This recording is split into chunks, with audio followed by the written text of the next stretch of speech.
And for all personnel, this is the NTD conducting the Artemis II launch readiness check. Verify ready to resume count and go for launch. OTC. OTC is go. STC. STC is go. GTC. C's go. MCO. CO is go. Safety console. The safety console is go. LPE. LPE is go. RTD. RTD's go. Houston flight. Houston flight is go. ROC. ROC is go. And CDR. Crew is go. Copy that. Thank you, Reed. And Launch Director NTD, our launch team is ready to proceed at this time. All right, NTD, I copy all. At this time, I'll perform my poll. Attention on the net. This is the Launch Director performing the final poll for launch. Verify no constraints and go for launch. EGS, Program Chief Engineer. Artemis Chief Engineers are go. Copy, thank you. EGS, Chief Safety Officer. The Artemis CSOs are go. Copy, thank you. Range weather. Launch weather is go. Thank you, LWO. And Artemis MMT Chair. MMT's go. Thank you, John. And Integrity Launch Director. Good to hear your voice, Charlie. PLT. Thank you, Charlie. This is Victor. We are going for our families. MS1. This is Christina. We are going for our teammates. MS2. This is Jeremy. We are going for all humanity. All right, Charlie, your Artemis II crew is go for launch. Full send. I copy that. Reed, Victor, Christina, and Jeremy. On this historic mission, you take with you the heart of this Artemis team, the daring spirit of the American people and our partners across the globe, and the hopes and dreams of a new generation. Good luck. Godspeed, Artemis II. Let's go.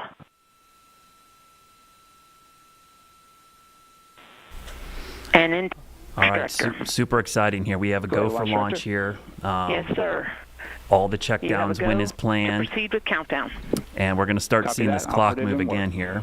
The T-minus 10 clock is the important one. Once this moves, you know it's going to happen. Your risers and initiate short purge per your EPROC 10.1.1. You're still seeing some of the other checkdowns going on to make sure everything's good to go.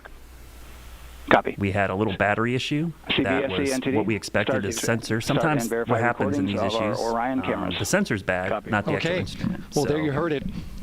You read a check engine light on. Sometimes the engine is bad, but sometimes the check engine light is bad.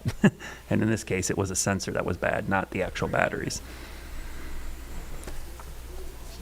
So Betsy, it looks like we're getting ready to go here. Pretty exciting here.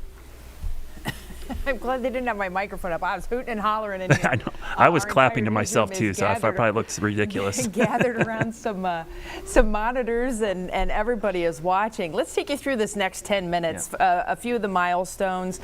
They have to go through this checklist, and there's a lot of small details that are finalized in this. They're powering things for the last time, arming different features. So Orion will be set to internal power at 6 minutes to launch. So that is a very big deal. It's actually like, you're unplugging and you're on your battery power now. So they are no longer going to be connected to the ground. They're also going to be charging up the water system, that vibration and acoustic suppression system, where 450,000 gallons of water will suddenly flood the launch pad as soon as the engines are ignited. And that is to help reduce vibration from noise from those roaring rockets as they are going to be taking off with 8.8 million pounds of thrust. It's just an incredible amount. There will also be the disconnections from various replenish systems. So they're still replenishing the liquid hydrogen, the liquid oxygen at this point.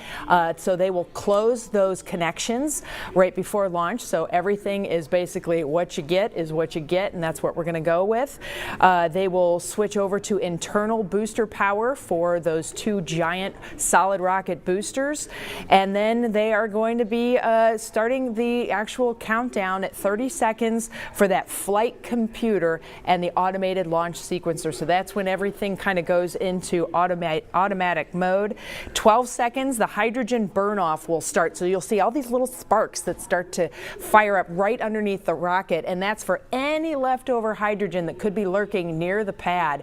That kind of takes care of that, right? So they want any external hydrogen to be burned off, and then they will send the command to the engines at 10 seconds to start. As soon as those engines are lit, we're going. They can't stop at that point. So that is a super critical moment. At 6.36 seconds to launch, those RS-25 engines will light, and that's when that big roar will begin. Let's listen in. Verifying our constraints.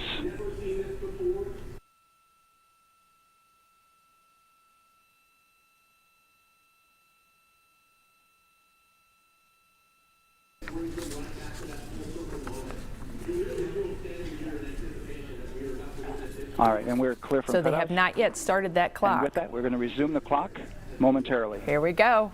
And CGLS, so you can resume as soon as you see those numbers ticking, we're going. Copies. Yeah, that's the key part. We're waiting for that. 2. Here we go. 1, mark. GLS mainline has been initiated. T-minus 10 minutes and counting. All right. They started it. This is amazing. So we're within 10 minutes of history happening, friends. We're within 10 minutes of these 4 astronauts taking off from the surface of Earth, going farther than any other humans have before. Brad, we have not even talked about the mascot.